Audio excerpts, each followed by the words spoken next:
Oops, wrong turn.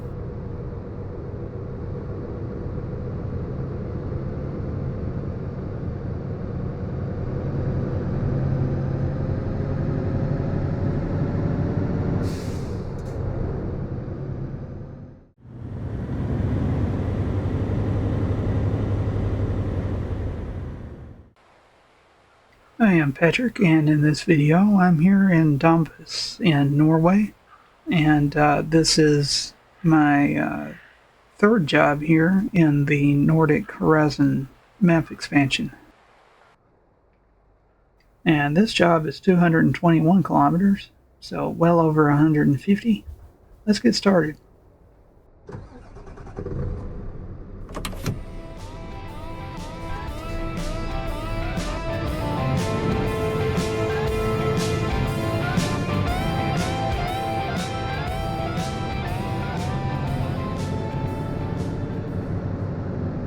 I don't know how I did it, but somehow I managed to mess up recording another video. I took a job from Lillehammer to Dombås, and I recorded the audio, but again I got a black screen because I messed up the settings while I was editing Friday's video.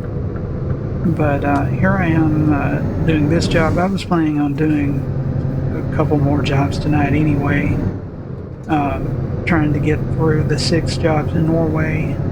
This will be the third official job counted towards the Cruising Nordic Horizons event. I am still enjoying this Scania truck. It has plenty of power with the 770 horse engine. And I'm really enjoying the trees. Just look at the trees. I mean, we got some evergreens mixed in with some, I guess those are birch trees. I am speeding. I am turning on the engine brake.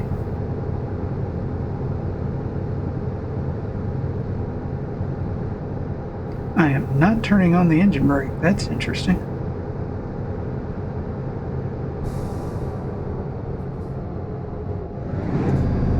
Now I'm turning on the engine brake. Why that didn't work the first 3 times, I don't know, but, well, anyway.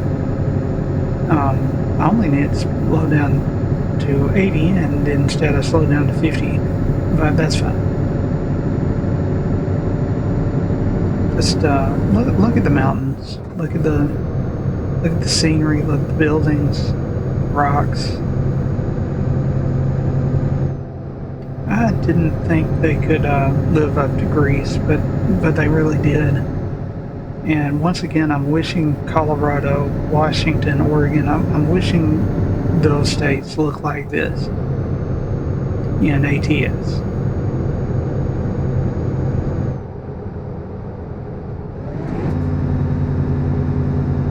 Now the engine brakes work.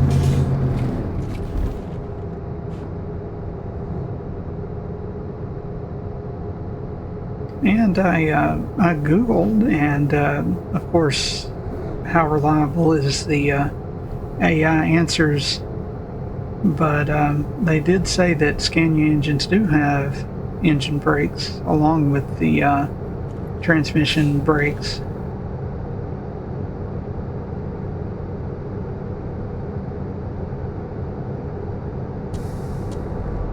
Speaking of which, I'll turn those on.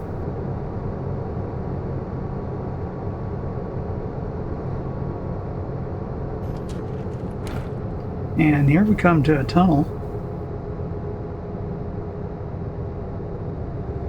You know what that means.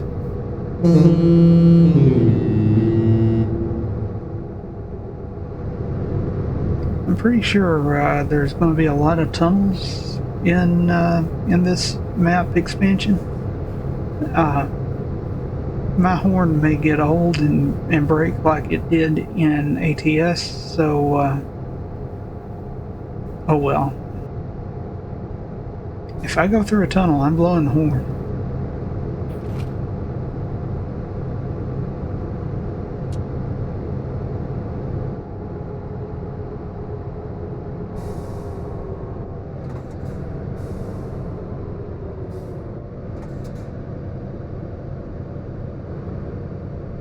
And we got some businesses, a gas station, looks like some shopping areas.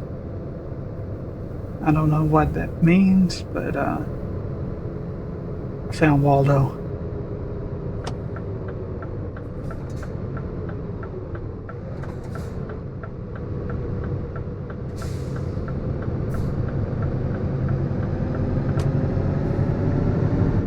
Now, I'm guessing that yield signs mean here what they mean in America, which is you only have to stop if somebody's coming.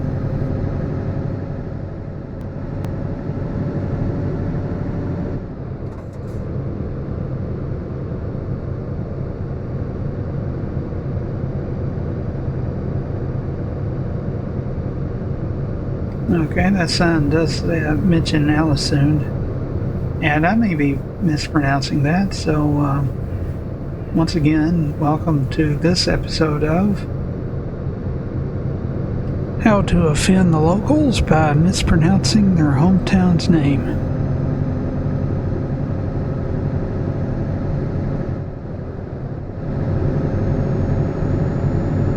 And once again, we're entering a tunnel. This time I'll use the city horn. I like the echo.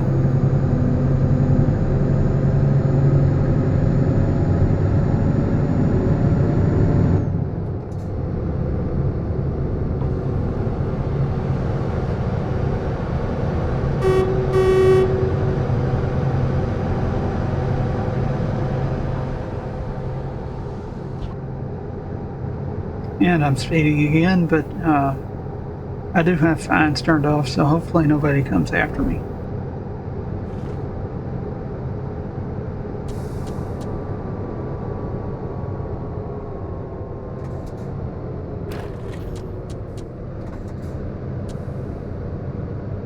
The speed limit just keeps changing, and in ways that I don't expect. I mean, it went down all the way to 50, and then when we got to this area with buildings, it went up to 60 and back to 50.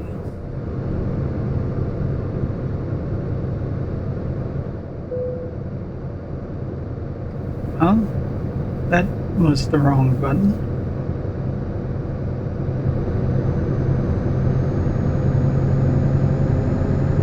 That's an interesting way of saying it goes back to 80 by just crossing out the 50.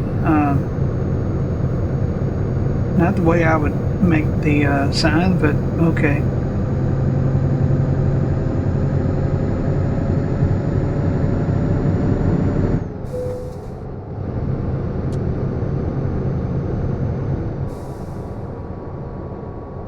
Maybe that's like in the United States, in I think most states, definitely my state, the default speed limit on state highways is 55.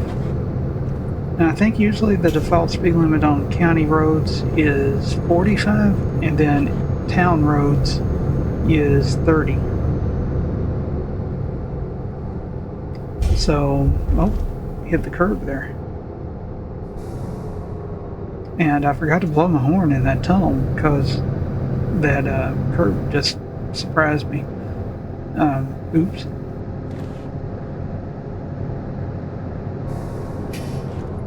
And we go back to 50.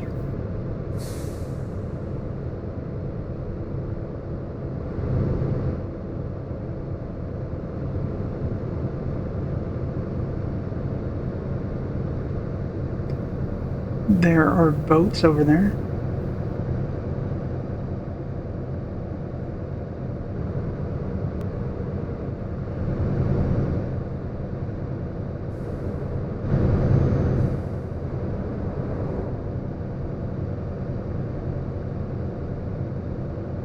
So every now and then you do see a sign that says in, like on a state road, it might say in 45 miles per hour zone. And then you're supposed to just know that that means the speed limit is now 55 by default.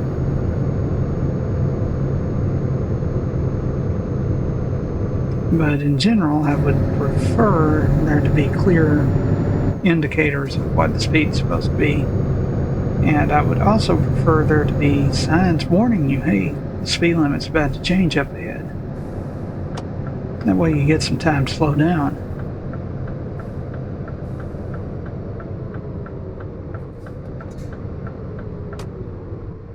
And no left turn here, I guess, or no left turn indicator here, because this is another one of these crazy traffic circles.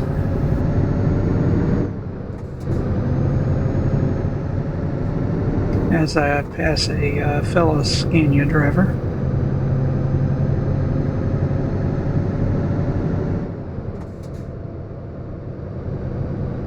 The drive from Lillehammer to Dombås was actually pretty scenic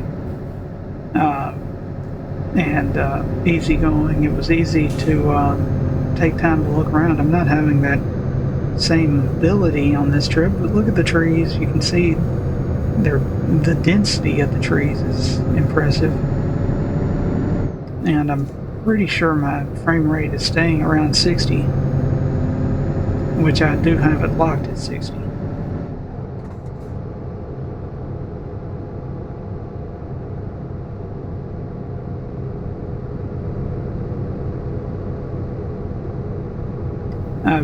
I've seen on the internet some skepticism about mixing the high-end Ryzen 7800 X3D with a mid to low end card like a RX 6650 XT, which is what I have.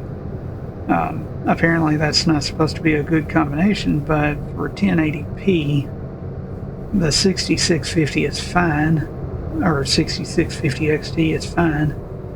And games like ATS and Minecraft really need the CPU power more than the graphics power.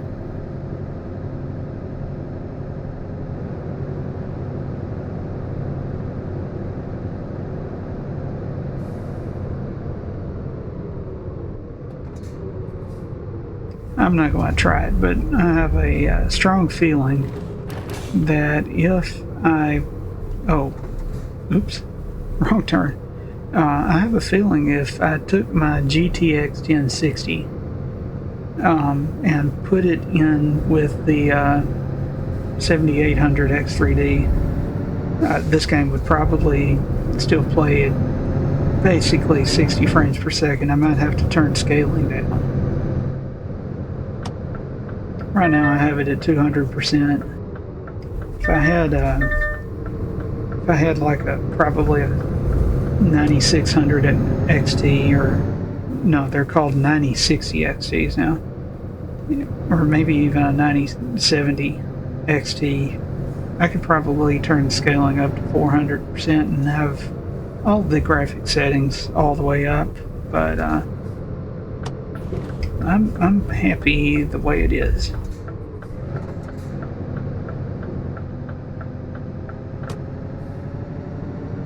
But I really needed the CPU power, especially in Minecraft. It was unplayable around my base in Minecraft.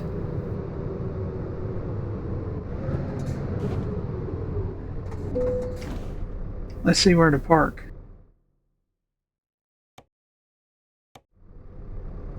Okay, that looks like it's pretty clear over there, and there's only one trailer here, so shouldn't be too difficult. So let's see how badly I mess this up.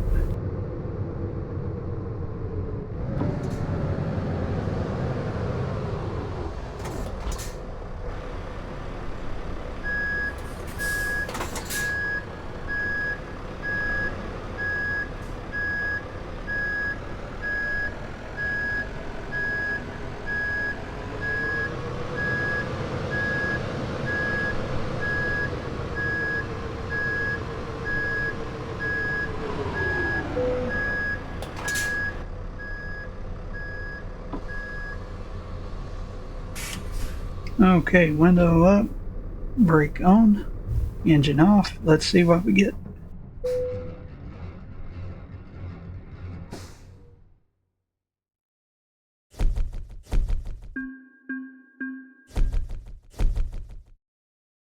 Well, that was kind of an interesting ride from Dombås here to Alesund, and I may be mispronouncing everything, and if I am, I apologize. But thanks for watching, and have a nice day.